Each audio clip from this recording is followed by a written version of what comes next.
بسم الله الرحمن الرحيم، والصلاة والسلام على خير الأولين والآخرين وعلى آله وصحابته والتابعين ومن استنى بسنته واتبع هداه إلى يوم الدين. رب اشرح لي صدري ويسر لي أمري واحلل عقدة من لساني يفقه قولي. اللهم لا سهل إلا ما جعلته سهلا، وأنت يا أرحم الراحمين إن شئت تجعل الحزن سهلا، فسهل أمورنا برحمتك يا أرحم الراحمين. إذن أيها الإخوة، الطاعة نوعان. L'adoration, elle est de deux sortes. هناك طاعة إحسان وطاعة امتحان. طاعة إحسان كما سيدنا سليمان عليه السلام، الله تبارك وتعالى أعطاه الأرزاق وأعطاه الخيرات بدون حول ولا قوة له، حتى أنه قيل أن سيدنا سليمان ولد وفي فمه معلقة من ذهب.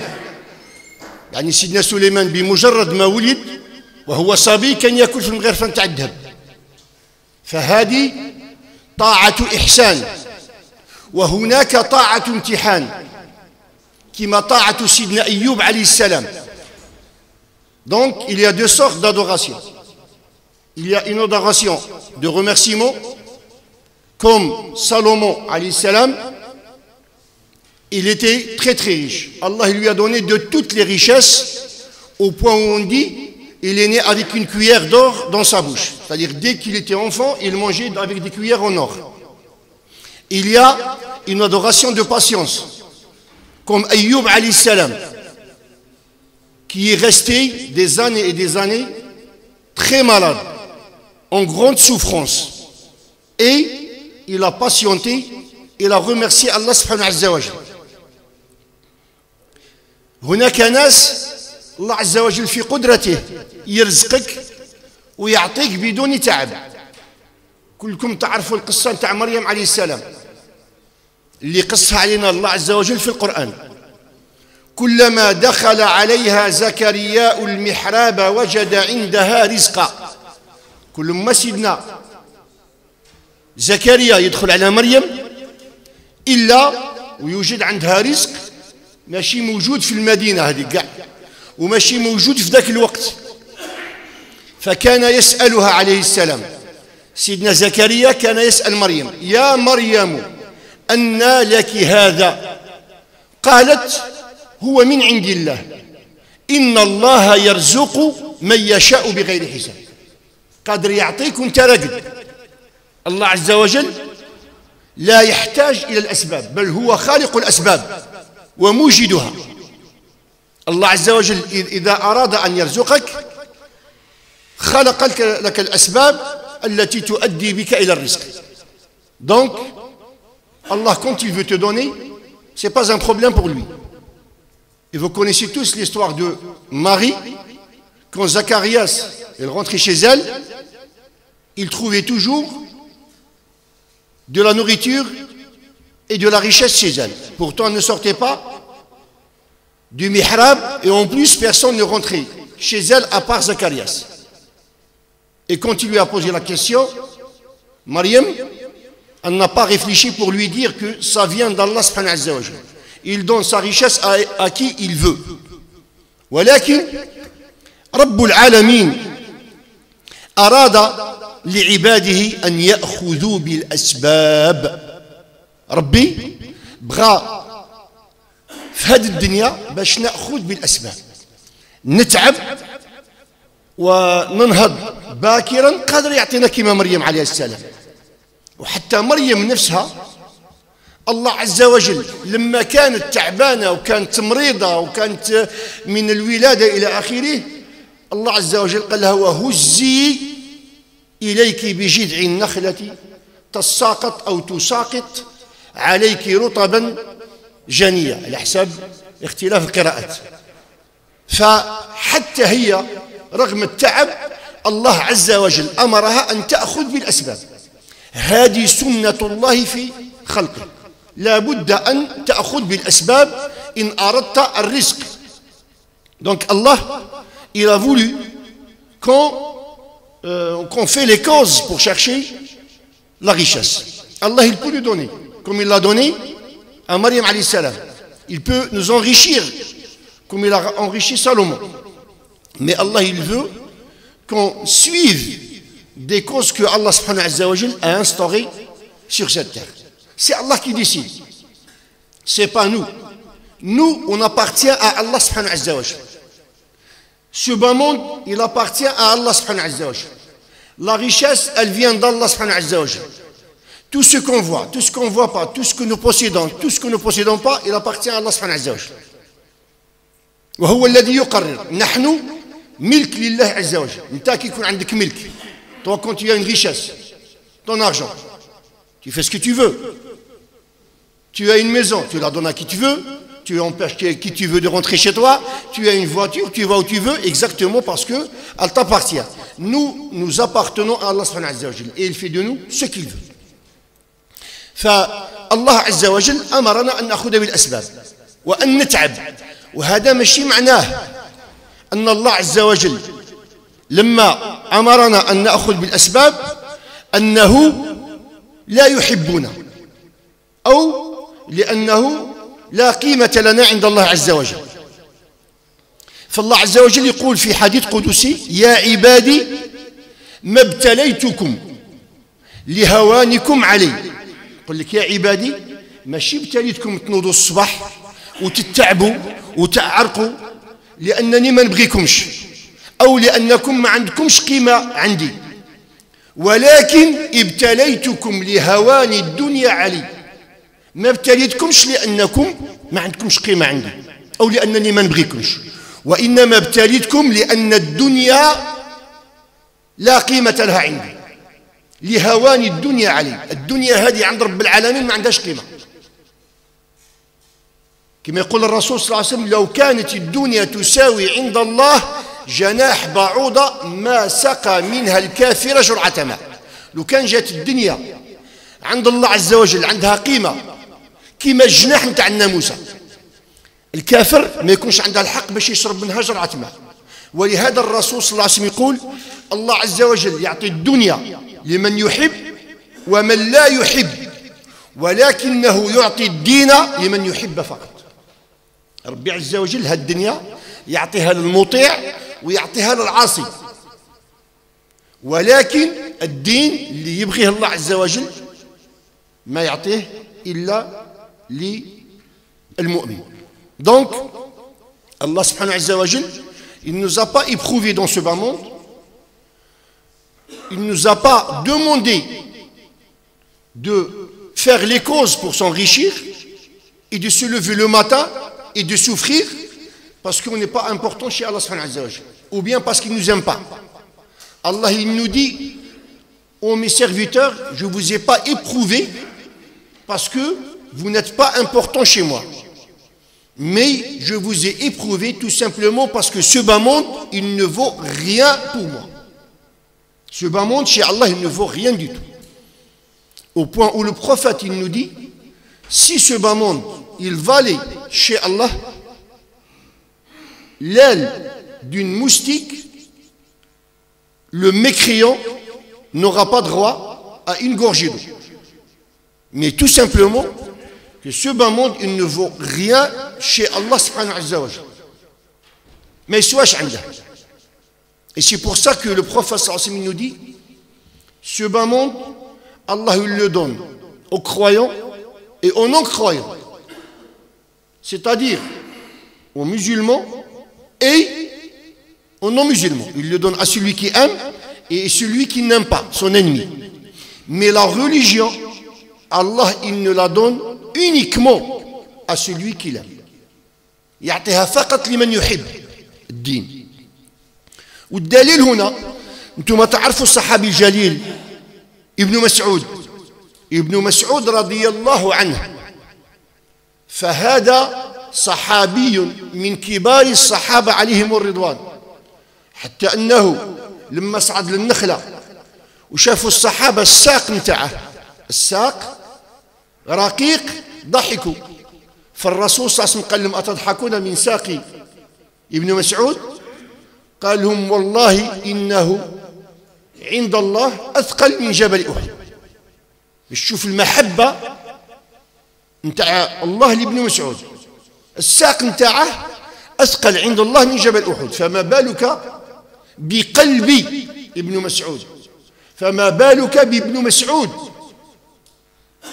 Donc, pour vous montrer que Allah subhanahu wa ta'ala, il éprouve ce qu'il aime, Ibn Mas'ud, c'est un grand sahabi, c'est l'élève du prophète sallallahu alayhi wa sallam. Il était toujours avec le prophète sallallahu alayhi wa sallam. Et un jour, il est monté sur un palmier, et les sahaba, ils ont vu le pied d'Ibn Mas'ud qui était très mince. Et ils ont rigolé. Ils ne se sont pas moqués d'Ibn Mas'ud. Mais c'était les sahaba entre eux, tellement il y avait une fraternité, c'était une famille. C'était un corps. Quand il y avait une partie qui souffrait, c'est tout le corps qui souffrait. Mais ils ont rigolé. Et le prophète sallallahu alayhi wa sallam, à chaque mot, il donnait des leçons à ses élèves.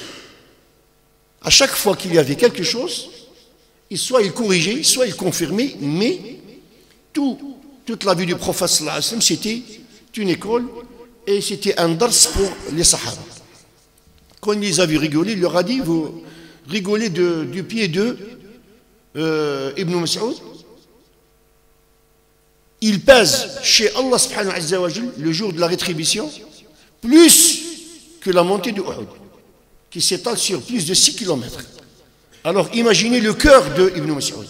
هذا ابن مسعود يأتي عند الحبيب المصطفى صلى الله عليه وسلم ويده مشقة مجروحة باش بسبب طلب الرزق، وطلب الرزق شاق وصعب، كنتم تعرفوه، تنوض على 3 نتاع الليل، نوض على 2 تاع الليل، كاين مسكين اللي شاف السبيطارات من اجل العمل الى اخره. طلب الرزق شاق. ابن مسعود من كثرة العمل جاء واليد نتاعها مشقة، فلما نظر إليها الرسول صلى الله عليه وسلم قبلها وقال لابن مسعود هاته اليد يحبها الله، وفي رواية أخرى هاته اليد لا تمسها النار، هذه اليد النار ما تمسهاش. لماذا؟ لأن ابن مسعود أخذ بالأسباب التي خلقها الله عز وجل طريقا لاكتساب الرزق، وهو صحابي محبوب ولكن كان يأخذ بالرزق. وكما يقول عمر رضي الله عنه علمنا أن العيش في الصبر، العيش في الصبر، وسنرى يعني الإنسان يصبر على الحرام إلى آخره. Donc on a dit que Ibn Mas'ud, avec toute cette valeur chez Allah subhanahu wa ta'ala, on peut parler du prophète sallallahu alayhi wa sallam, toute cette valeur chez Allah subhanahu wa ta'ala, et pourtant il travaillait très très dur, au point où un jour il est venu avec le prophète sallallahu alayhi wa sallam et sa main elle était blessée, tellement il travaillait dur. Le prophète, quand il a vu la main d'Ibn Mas'ud, il l'a embrassé et il lui a dit, il a embrassé la main d'Ibn Mas'ud et il lui a dit, cette main elle est aimée par Allah. Et dans une autre version, dans un autre hadith, cette main elle ne sera jamais touchée par l'enfer, par le feu. Ça démontre que le travail c'est quelque chose d'énorme. Wallahu azza wa jal amarna bidhalik, ولكن هناك عمل من عمل، هناك عمل فيه طاعة لله وهناك عمل فيه معصية لله، سواء التجارة أو غيرها. غادي نتكلموا على هنا في حق محلنا التجارة، ولكن احنا نتكلموا على الرزق الحلال قبل أن ندخل في أحكام البيع والشراء. Il y a 2 sortes de travail. Il y a un travail qui est considéré comme une grande adoration d'Allah subhanahu wa ta'ala, حتى أن هناك ذنوب لا يكفرها إلا العمل الحلال، au point où il y a des péchés que seul le travail peut les effacer. كما يقول الرسول صلى الله عليه وسلم من بات كالا يعني تعبانا أو شبعانا من عمل يده بات مغفورا له. إنسان عنده ذنوب صغيرة وتعبان من العمل ويدخل تعبان ويأكل من الحلال من طلب الرزق، فهذا الإنسان الله عز وجل يغفر له الذنوب نتاعه، بات مغفورا له. Donc, au point où il y a des péchés, comme on a dit, qui ne sont pardonnés uniquement par le travail. Au point où le prophète sallallahu nous dit, celui qui dort rassasié du travail de sa main, il se voit ses péchés pardonnés. Parce qu'il travaille dur.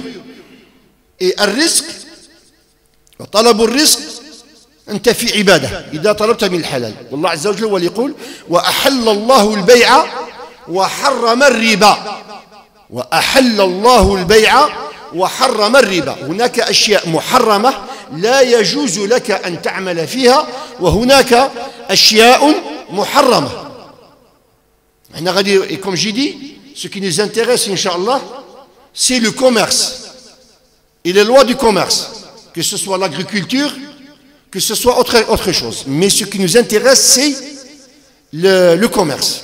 Mais il faut quand même qu'on sache c'est quoi l'importance du fait de chercher le halal. Allah il dit, Allah a permis le commerce et interdit l'usure. Donc il y a des choses qui sont interdites par Allah, et il y a des choses qui sont permises par Allah subhanahu wa ta'ala. والرسول صلى الله عليه وسلم يقول طلب الحلال ما قالش طلب الحرام طلب الحلال واجب على كل مسلم.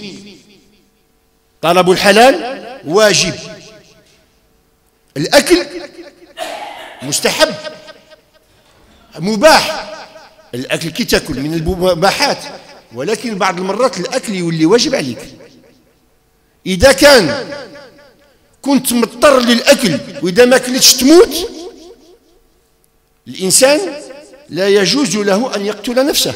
هنا الأكل يولي واجب عليك. Donc, le prophète, il nous dit que chercher le halal est une obligation pour tout musulman.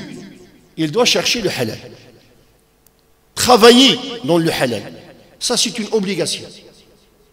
Et toute obligation, elle est rémunérée, c'est-à-dire elle est payée. Tu es payé par le patron, tu es payé pour ton travail, et aussi tu es payé par Allah. Tu as des hasanats, tu es récompensé par Allah d'avoir cherché le halal. Comme j'ai dit, le fait de manger, il est permis, ça c'est quelque chose que l'islam a permis, mais des fois, il devient une obligation. Si tu es en danger, parce que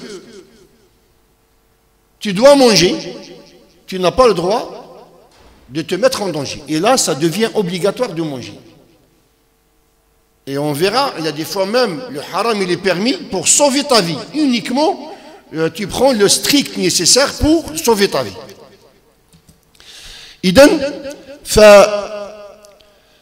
فسيدنا داود عليه السلام كان يأكل من عمل يده.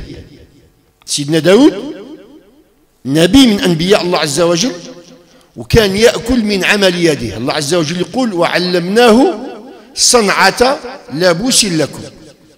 سيدنا داود عليه السلام جاء في الأثر أنه كان ملكا، ولكن كان يحب يعرف الناس واش يقولوا عليه، يعني فاش راه مقصر. Donc David, il mangeait du travail de sa main. Pourtant c'était un prophète et c'était un roi. Mais pourquoi David, il mangeait du travail de sa main? جاء في الأثر أن سيدنا داود عليه السلام كان يحب يعرف الناس واش يقولوا فيه،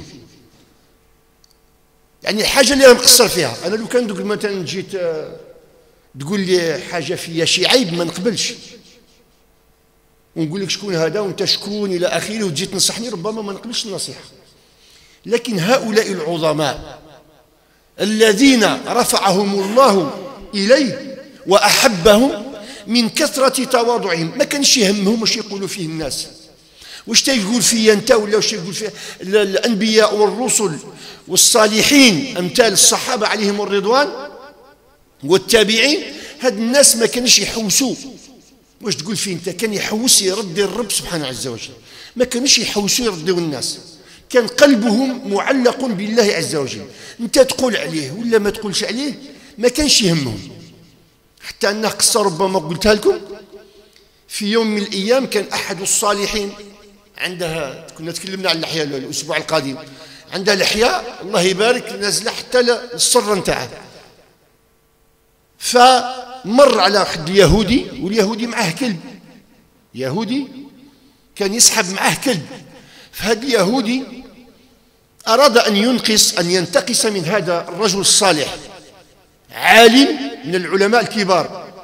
قال له يا فلان واش هو اللي حسن، اللحية نتاعك، يعني بغى يقول السنة، اللحية نتاعك أو الذيل يعني التابع نتاع الكلب نتاعي؟ فشوف هذه الحكمة نتاع هذا الصالح. قال له يا فلان إذا كنت أنا من أهل النار فالذيل نتاع الكلب نتاعك أحسن من لحيتي، لأن لحية اللي ترمى في النار ما عندهاش قيمة. أما إذا كنت من أهل الجنة فلحيتي أحسن من ذيل كلبي. تخيل يقولها الواحد لينا، تخيل شوف الحكمة نتاع هؤلاء العظام. علاش ما كانش يغضبوا؟ لأن قلبهم مع الله عز وجل. وهناك من الصالحين من قال الإنسان اللي يغضب ليس بمخلص. كي نغضب مانيش نتكلم عن الغضب لله، كي تغضب لنفسك لست مخلصا. إذا داود عليه السلام كان يسأل الناس اللي ما يعرفوش، يقول لهم واش تقولوا في داود، هل هو عادل أو هو ظالم؟ فأحد الناس قال له داود إمام صالح وملك عادل إلا أنه لا يأكل من عمل يده. فدعا الله عز وجل باش يعلمه حرفة. الله عز وجل أعطاه كان يخدم الدروع، كان يستعمل الحديد. الحديد كان في الدين سيدنا داود كي يقبض الحديد يولي عنده كأنه كالجلد، يعمل بالحديد كما يشاء. لما كان يأخذ الحديد يولي لين بين يديه ويخدم به ما شاء. وكان يخدم يقال 2 من الدروع كل يوم، الدروع نتاع الحديد، وكان يأكل من عمل يده. Donc David il mangeait avec le travail de ses mains. Et on dit que David alayhi salam il marchait dans la ville et quand il voyait quelqu'un qui ne le connaissait pas, c'est-à-dire il connaît que David c'est lui le roi mais il ne connaît pas son visage, il allait chez lui pour lui dire qu'est-ce que tu dis de David, est-ce qu'il est juste, est-ce qu'il n'est pas injuste envers vous, est-ce qu'il vous a oublié, est-ce qu'il vous a fait ce qu'il devait faire envers Allah et envers la population. Et il cherchait ses défauts avec les gens de sa population. Et ça, comme j'ai dit, ça c'est la sunna de tous les salihins. Le prophète sallallahu alayhi wa sallam le faisait. Omar ibn Khattab il marchait la nuit. Il marchait la nuit pour chercher s'il y a quelqu'un qui a faim, s'il y a quelqu'un qui est dans le besoin, et ainsi de suite. Et donc, David lui-même, il cherchait, puisque nous, on n'aime pas les critiques, mais les salihins et les prophètes et les messagers, eux, ils ne cherchaient pas la gloire dans ce bas monde. Ils ne cherchaient pas que les gens, si les gens disent du bien pour toi, ça c'est bien, ça c'est excellent. Mais le musulman, il ne doit pas le chercher. Le musulman, il cherche la satisfaction d'Allah subhanahu wa ta'ala. Il ne cherche pas ce que les gens disent de lui. Mais si on le dit, même s'il a trouvé un bonheur dans son cœur, le prophète il a dit ذلك عاجل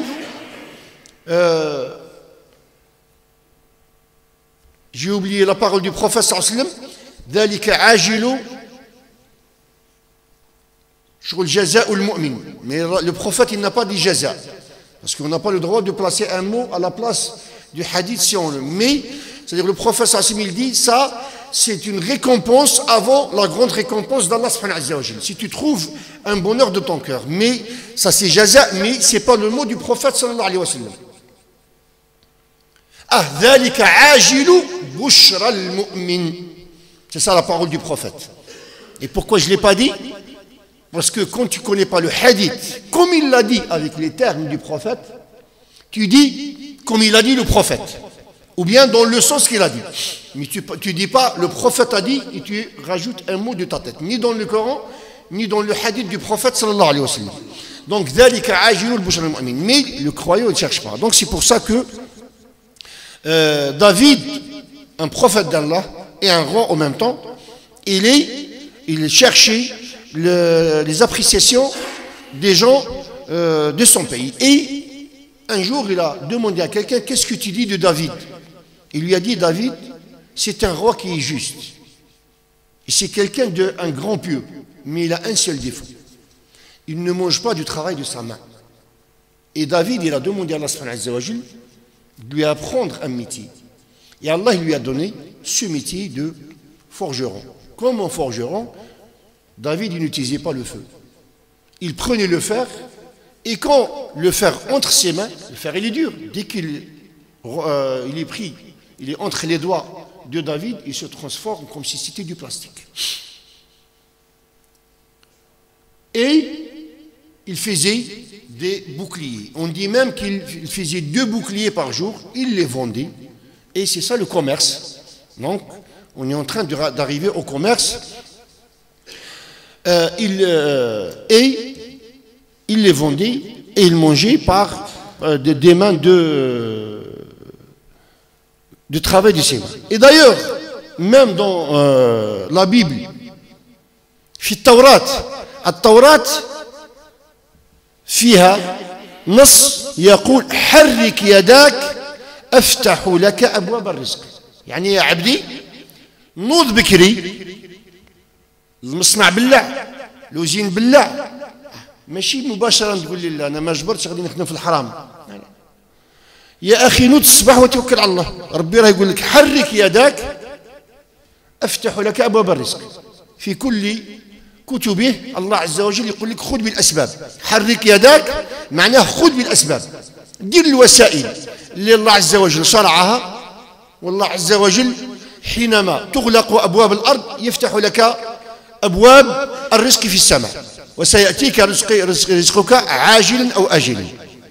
Donc même dans la Bible, Allah il dit bouge tes mains, Allah il t'ouvre les portes de la richesse.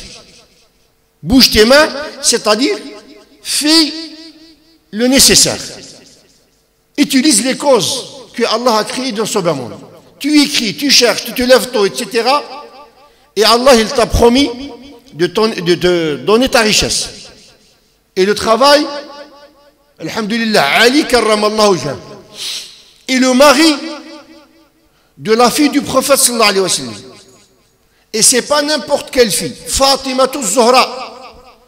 Fatimatu az-Zuhra. Ummu abiha. La mère de son père. Quand elle s'est mariée, tous les jours, le prophète, il lui rendit visite. Et quand le prophète, il ne venait pas, c'est elle qui rendait visite au prophète sallallahu alayhi wa sallam. Et pourtant, elle a eu faim. Et Ali, quand elle a eu faim, il était quand même l'émir. Il est parti travailler. Et d'ailleurs, il a grandi avec le prophète sallallahu alayhi wa sallam. Et ne me dites pas, si Ali, il lève ses mains pour demander un rizq à Allah, il ne va pas lui donner.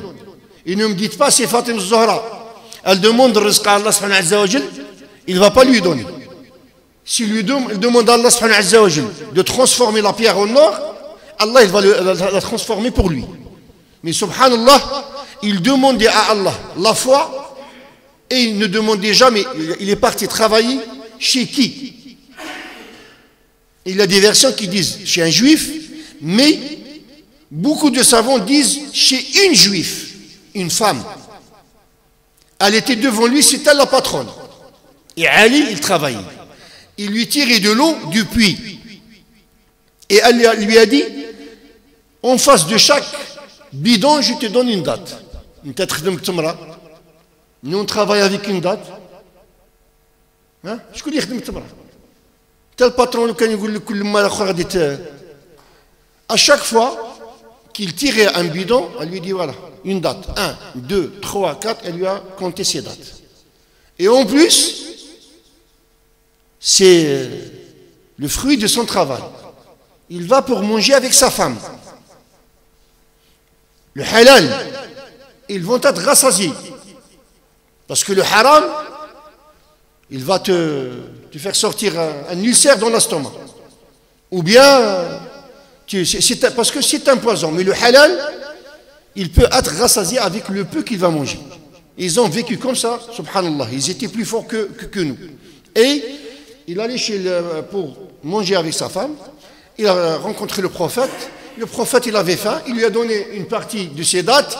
Et il est parti manger avec sa femme. Donc, avec le travail de sa main. Ali,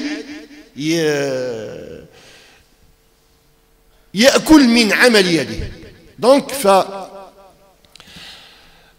المسلم لا بد أن يتعب ويبحث عن الحلال. Le musulman, il doit chercher le halal. Même si le halal, il est difficile. Même s'il ne peut pas s'enrichir uniquement, mais il faut qu'il cherche le halal. Et si Allah, il veut l'enrichir, c'est pas difficile pour Allah subhanahu wa ta'ala. Et si Allah, il veut t'appauvrir, même si tu cherches le halal, même si tu travailles avec le riba, dans l'alcool, tu t'enrichis un certain temps, mais tu vas t'appauvrir le restant de ta vie et aussi surtout à l'au-delà. Donc, ومن أعظم هذه الأعمال كلها التجارة اللي غادي نتكلموا عليها. الحرف كلها أعظمها التجارة. Le meilleur des métiers, c'est le commerce. التجارة خير وبركة. شكون اللي بارك فيها؟ الرسول صلى الله عليه وسلم. كان تاجر، كان يعمل عند امرأة اللي من كثرة أخلاقه أصبح زوجها. Donc, le meilleur métier, c'est le commerce. Et le prophète sallallahu alayhi wa sallam, le commerce, il est béni par notre prophète Mohammed sallallahu alayhi wa sallam. Lui, il était commerçant. Et les 9/10 de la richesse, elle est dans le commerce. 19 نتاع الرزق في التجارة. بقى واحد رحنا نتقاسموا حنا متقاتلين عليه، اللي يخدم في المصنع واللي كذا إلى آخره. أما 19 ففي التجارة. Donc les 9/10 de la richesse, il est dans le commerce. Et le 1/10 qui reste, on le partage entre nous. إذن فالتاجر الصدوق، إذا كان الإنسان كان في التجارة بشرط أن يكون صادق، وماشي سهلة باش تكون صادق، سنتكلم عن هذا. ماشي سهلة باش تكون صادق في التجارة، لأن التجارة المال مادام يكثر، مادامك تبغيه يكثر، مادام المال يطلع، مادامك تبغي يكثر. إذا كنت فقير خبزة تكفيك وتحمد الله. نهار اللي ربي يعطيك المال يولي خروف ما يكفيكش، تاكل خروف وربما ما تحمدش الله. إذن لابد من إيمان باش تكون صادق. Donc le commerce, si on est honnête, parce que comme j'ai dit, c'est pas facile d'être honnête. Plus on s'enrichit, plus on aime l'argent. Plus on s'enrichit, plus on vire vers ce bas monde. Sauf si bien sûr on a une grande foi et on craint Allah subhanahu wa ta'ala. كما قال الرسول صلى الله عليه وسلم يأمرنا أن نعبد الله كأننا نراه. ما معنى كأننا نراه؟ لما تقول أشهد كأنك ترى الله، لأنك لن ترى الله، لن تراه في هذه الدنيا. ولكن لما تقول أشهد كلمة الشهادة معناها أن أنت تؤمن بالله كأنك تراه رغم أنك لم تره. كي تقول أشهد هذه الكلمة وتقف عندها، لا إله إلا الله، فإن لم تكن تراه فإنه يراك. فمادام الإيمان تاعك يصعد، مادام أنت تراقب الرب سبحانه عز وجل، مادام الإيمان تاعك ينقص، مادامك تكون لعبة بين يدي إبليس. Donc quand tu dis j'atteste, ashhadu, c'est comme si tu vois Allah. Ce que dit le prophète sallallahu alayhi wa sallam. Allah, on ne peut pas le voir dans ce bas monde.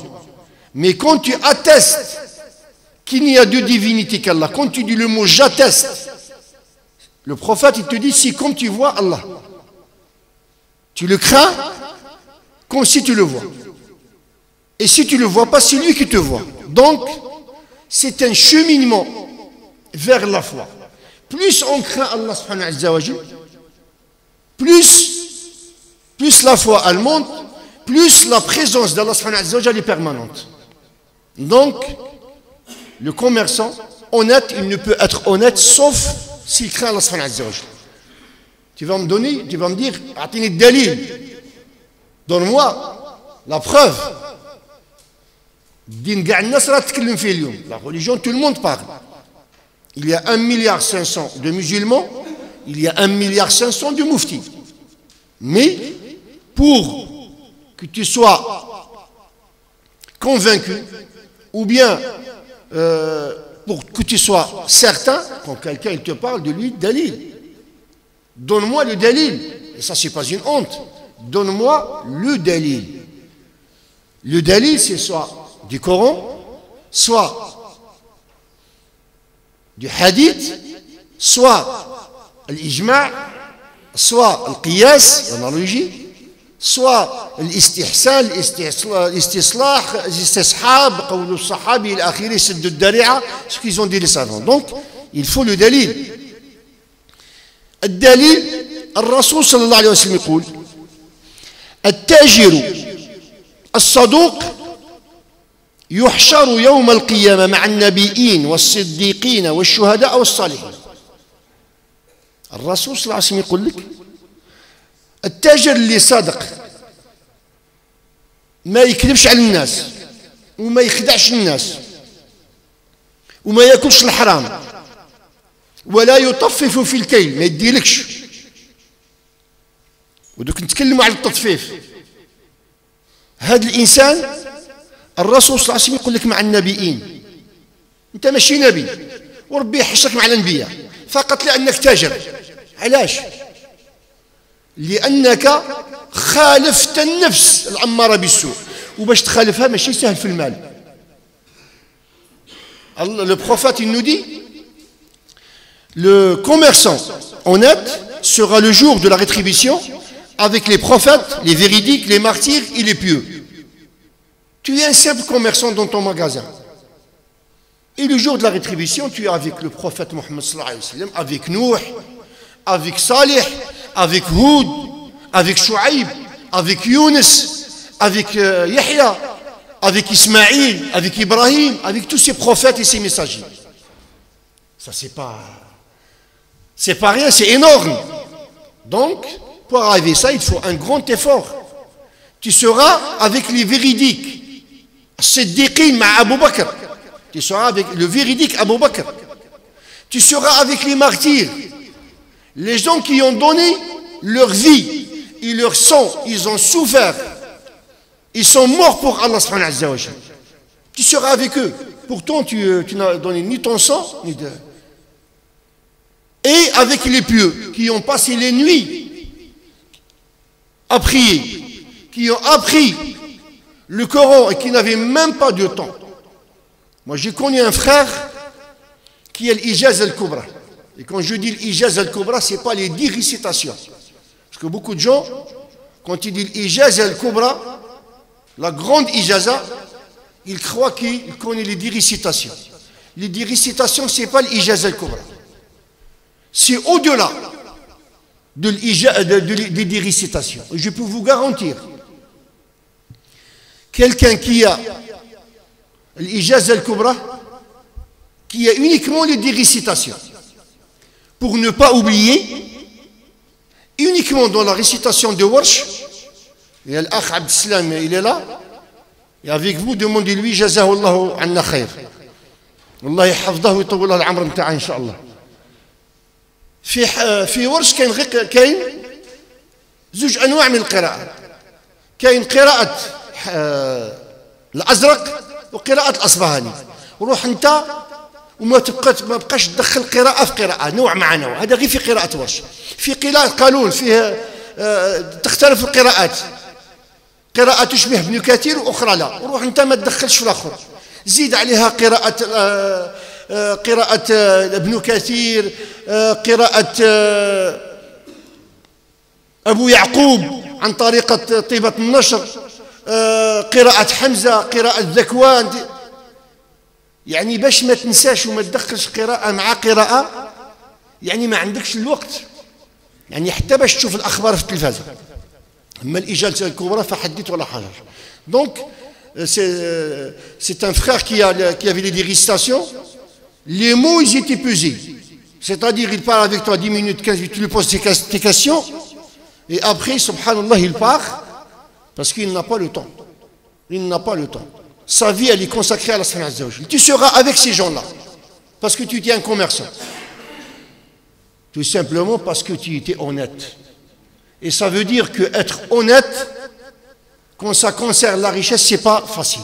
إذن التاجر الصدوق شعيب عليه السلام نبي من أنبياء الله، هو نبي عربي إلى مدينة مدين. الأنبياء العرب كاين غير 4، ما كاينش 100. الأنبياء والرسل كاين 4 عرب فقط. كان سيدنا هود كان عربي، سيدنا صالح كان عربي، شعيب، والرسول صلى الله عليه وسلم. لما سئل الرسول صلى الله عليه وسلم عن الأنبياء العرب قال هود، صالح، وشعيب، ونبيك هذا للسائل. كاين 4 فقط، من بينهم شعيب. Donc le prophète Chouaïb alayhi salam, qui est un prophète d'origine arabe, il n'y a que 4 prophètes arabes. Il y a Houd, Salah et Chouaïb, et le 4e c'est le prophète Mohammed sallallahu alayhi wa sallam. Il n'y a que 4. Et donc Chouaïb, Allah azza wa jal بعثه لمدينة مدين. مدين سميت مدين لأنها الشعب نتاعها كانوا من أبناء مدين بنو مديان، يعني القوم كان الجد نتاعهم يسمى مدين، كانوا يسمون بني مدين، والجد نتاعهم الأكبر مديان، بني مدين بنو مديان، فسميت قرية مدين. وهاد الناس واش كانوا يديروا؟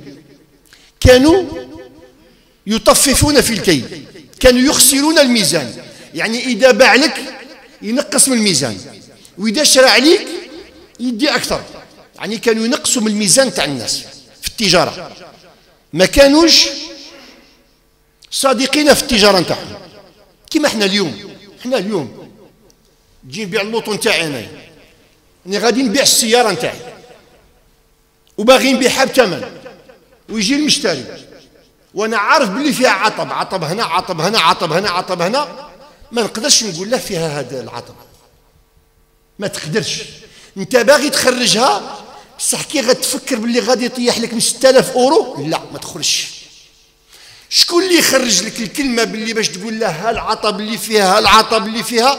والله من غير الايمان والخوف من الله ما راه خرجت، ما تخرجش. تقول لها راها مريقله، انا عمر ما طاحت لي اونبان وهي طاحت لك العشيه. علاش؟ الرزق. ولكن اذا كان الايمان والله غير تقول له فيها هذه وفي. شوف الصحابه، احد الصحابه مشى يشري فرس، فالاخ هذاك مثلا قال له 1000 اورو. الاخر قال له لا يا اخي ما نديهاش ب 1000 اورو. قال له لماذا؟ قال له انا هذا الثمن قليل. اخر ما فهم. شو الصحابه التلاميذ نتاع الرسول صلى الله عليه وسلم، قال له هذا الفرس يسوى أكثر من 1000 أورو. احنا تقول له اللوطو يسوى أكثر من 1000 أورو؟ قال له 1500 مثلا. قال له لا ما نشريهاش يا أخي. قال له الفرس يسوى أكثر. قال له 2000 3000. قال أنديها. بعد قال له يا أخي أنا ما فهمتش أنا. قال له الناس كي تشطر طيح وأنت تطلع. قال له سمعت الرسول صلى الله عليه وسلم يقول المؤمن الحقيقي هو اللي ينصح الأخ نتاعه.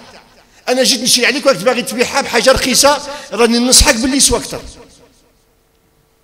يعني شيء اللي ما يدخلناش حنا للمخ. والله ما يعني صوتي مراسك تلاميذ نتاع الرسول صلى الله عليه وسلم. Donc on a dit que Allah il a envoyé Chouaïb à Madian parce que c'était des gens qui volaient dans la balance. Quelques grammes, comme on va voir, à tatfif, ce qu'on appelle. La pesée, elle n'était pas correcte. Ils volaient dans la pesée. Et Allah, il a envoyé Chouaïb pour les guider vers le bon chemin, vers l'unicité d'Allah subhanahu wa ta'ala, al-Tawhid, qui est la première des choses. Al-Tawhid, Inch'Allah, si Allah il le veut, et on reste, Inch'Allah, à faire le doros, je parlerai de la ilaha illallah. Moi, je ne suis pas rentré dans une mosquée sans parler de la ilaha illallah. Le prophète, 13 ans, à la Mecque, il parle du tawhid, de la ilaha illallah, l'aqidah. S'il n'y a pas l'aqidah, tu peux faire ce que tu veux. Inna Allah la yaghfiru an yushraka bih. La première des choses, c'est la ilaha illallah. Et la deuxième, c'est Muhammadur Rasulullah. Et pourquoi la nation, elle est divisée? Parce que on a oublié Muhammad Rasulullah. Le savon que j'aime, toi tu perds ton savon, et le prophète sallallahu alayhi wa sallam, on est en troisième position, ça n'existe pas. Et aussi, la foi, c'est le premier pilier. Si on est des polythéistes, on peut faire qiyam al-layl. Tu peux apprendre le Coran. Si tu es un mouchrik, Allah il dit, Allah il ne pardonne pas le shirk. Qu'est-ce que ça veut dire? Si tu meurs mouchrik, tu vas t'éterniser en enfer. Chouaïb, quand il est venu, après le tawhid et la aqidah, il leur a demandé d'être juste dans la balance. Pourquoi? Parce que ce n'est pas facile d'être juste quand ça concerne l'argent. Et j'ai pris un exemple. Nous, quand on veut vendre nos voitures, j'ai une voiture, ça nous arrive tous. Je vais voir, normalement l'islam, comme on va voir, c'est pas moi qui le dis, c'est le prophète sallallahu alayhi wa sallam. Et vous allez voir dans les transactions commerciales, quand on achète, par exemple dans l'agriculture, al-filaha, vous allez voir ce que dit l'islam. Il y a des choses, c'est surtout dans ahkam al-jawa'ih, vous allez voir comment l'islam il est pointu dans ça. Quand on parlera de ahkam al-jawa'ih. Et je sais que la plupart, 90% des gens, ils ne connaissent pas c'est quoi ahkam al-jawa'ih. Donc, concernant quand tu t'achètes chez les agriculteurs. Mais on parlera de ça dans 100 ans. Donc, quand je vends ma voiture, moi, normalement, quand je vends, normalement, je dois lui dire tous les défauts de la voiture. L'islam, il l'exige. D'ailleurs, même s'il y avait un État musulman, s'il y a des défauts, comme bay' al-musarrat, bay' al-musarrat, c'est quoi bay' al-musarrat? Il y a des Arabes, jusqu'à maintenant, dans les fermes, ils serraient la mamelle avec un fil pour que ces mamelles elles se gonflent, elles se remplissent de lait. Et quand ils rentrent dans le marché, il enlève ce fil. L'acheteur, quand il voit, il vient acheter, avant, dans le temps du prophète, quand il vient acheter, il voit qu'il y a beaucoup de lait. Ah, il dit, donc le prix, il augmente. Il l'achète très cher. Ce qu'on appelle bay'ul musarrat. Le musarrat, c'est quand il sert le bay'ul musarrat. Là, il l'achète. Et quand il voit, il est à la maison, ça y est, le premier jour, le deuxième jour, ça y est. Le lait, il devient normal. Les mamelles qui étaient vraiment gonflées, comme une jerrycan, maintenant c'est fini. Ils donnent plus 5 litres par jour. Là, l'islam, qu'est-ce qu'il le dit? Chez l'imam Ibn Hanbal et les autres, ils disent, quand tu achètes, tu as 3 jours de réflexion. S'il y a des défauts qu'il ne t'a pas dit, la charia, elle l'oblige à te rendre ton argent. Et chez l'imam Malik, il n'y a pas de délai. Même si c'est après 15 jours. Et tu vois qu'il t'a trompé, soit il te rend, soit, s'il t'a trompé, bien sûr. S'il ne t'a pas trompé, comme Omar ibn Khattab, il a acheté un cheval d'un citoyen. Il l'a pris. Le cheval, il était normal. Omar ibn Khattab, il a marché avec le cheval quelques kilomètres, il a commencé à boiter. Il a voulu rendre. Omar ibn Khattab, il était émir. Il lui a dit, tu me rends mon argent. Il lui a dit, non, Amir al-Mu'minin. Il a dit, je ne te rends pas. Il faut que tu le rendes comme tu l'as pris. Ne boitez pas. Omar ibn Khattab, il lui a dit, on prend un juge. Il lui a dit, tu choisis le juge, parce que c'est lui l'émir. Tu choisis le juge. Et lui, il a choisi un juge qui est connu, qui est resté jusqu'au temps de Ali Karramallah Wajhah. Il a choisi un juge. Il est venu le juge. Il n'était pas juge en ce moment. Et il l'a choisi, il est venu. Quand il est venu, il lui a dit, c'est quoi le problème? Il lui a dit, j'ai vendu à Amir al-Mu'minin un cheval, et il l'a pris. Maintenant, il me l'a ramené, il boite, il veut son argent. Il lui a dit, oh Amir al-Mu'minin, quand tu l'as pris, est-ce qu'il boitait? Il lui a dit non. Il lui a dit, soit tu lui rends le cheval comme tu l'as pris, soit tu prends ton cheval et tu vas. Omar ibn Khattab, il lui a dit, Wallahi alladhi la rabba siwa, c'est toi le juge. Pourquoi? Parce qu'il a jugé pour Allah. On a aujourd'hui un président qui juge contre lui. Est-ce qu'il rentre dans... Donc, on a dit que si tu l'as trompé, tu lui rends son argent. Tu lui rends son argent. Parce que tu l'as trompé. Idem, nous, en islam, normalement, on doit dire les défauts. Mais nous, des fois, quand on ment, ça y est, l'argent, il est haram. L'argent, il est haram. Je veux vendre ma voiture, moi, à 10 000 euros. Si je lui dis tous les défauts, elle va tomber à 8 000 euros. Je ne vais pas lui dire les défauts. Sauf si j'ai une grande foi. Si, dans mon cœur, l'amour d'Allah dépasse de loin l'amour de l'argent. ولهذا الرسول صلى الله عليه وسلم يقول لا يجتمع في قلب واحد الإيمان والبخل. C'est pour ça que le prophète il dit, dans un seul cœur ne peut pas se réunir l'avarice et la foi. L'avarice et la foi. Tout simplement, là tu vas manger le haram.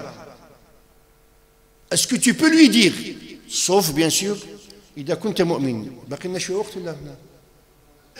شحال باقي؟ 3 دقائق؟ طولنا في هذا ما عليناش.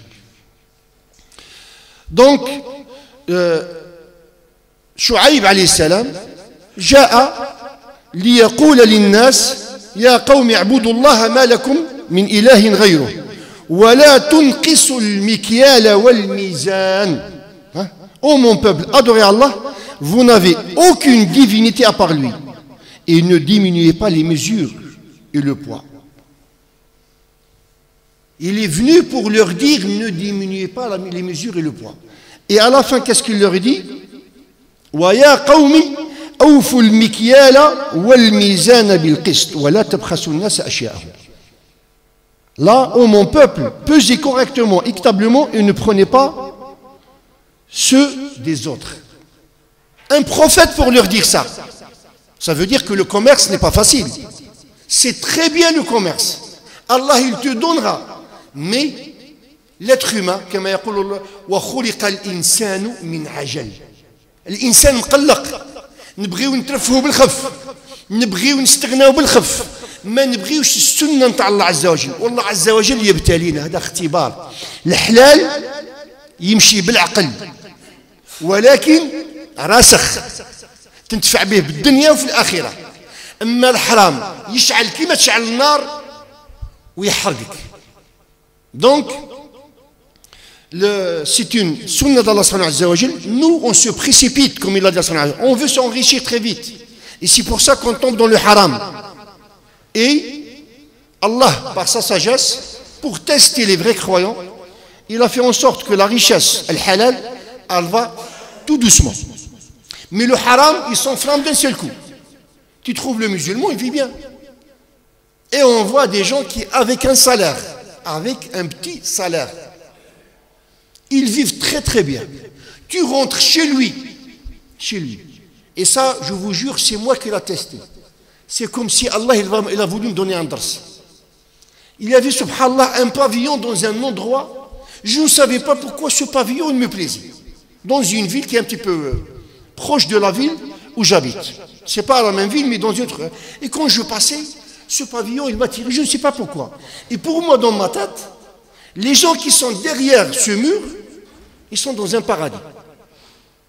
Je ne sais pas comment elle est rentrée dans ma tête. C'est des gens qui sont...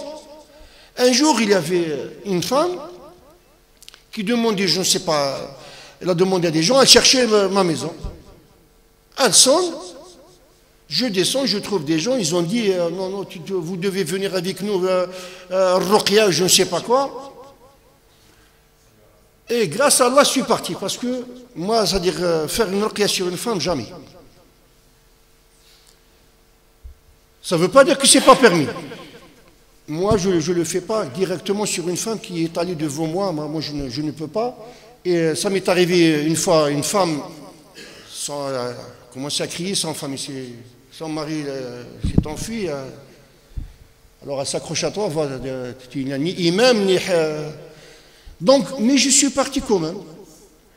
Bon, ce qui s'est passé, ça ne nous intéresse pas. Mais quand je suis rentré, on m'a emmené et je rentre dans ce pavillon, subhanallah al-aylad. Quand j'allais rentrer, j'ai dit subhanallah. Est-ce que c'est... Je rentre, wallahi ya ikhwa. La télévision, elle est plus large que ma taille. Les voitures, mais à l'intérieur, je vous jure que c'est un enfer. C'est un enfer. Subhanallah. La femme avec son mari, avec une cigarette, je ne sais pas, la fille. Et quand je suis rentré, je me suis dit, qu'est-ce que je fais ici? La fille, elle leur a dit, moi je ne parle pas à un imam. Qu'est-ce que je n'ai à faire avec un imam?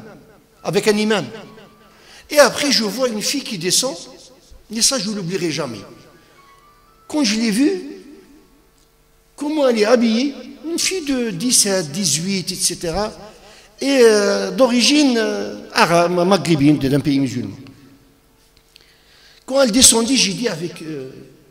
c'est-à-dire, comment je veux lui parler cette fille? C'est-à-dire, elle descendait, et moi je la regardais, j'ai dit, comment je veux lui parler? Par la Bible, l'Évangile, et subhanallah, quand elle est descendue, cette fille, moi ce qui m'a étonné, moi je lui ai dit, ma fille, je vais vous parler avec quelque chose que peut-être vous n'avez jamais entendu. Je vais vous parler de quelque chose qui s'appelle le Coran et la Sunna. Et en plus, je parlais en français, je parlais du Coran. Wallahi alladhi la ilaha ghayruh.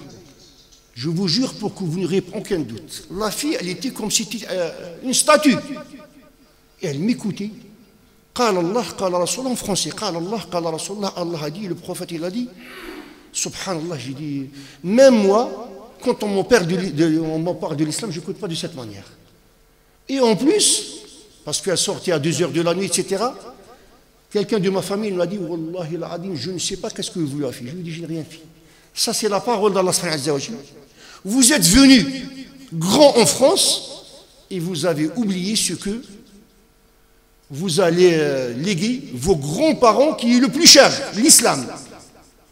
Vous avez vu la Tour Eiffel et les Champs-Élysées, hop, vous avez oublié le Coran et la Sunna.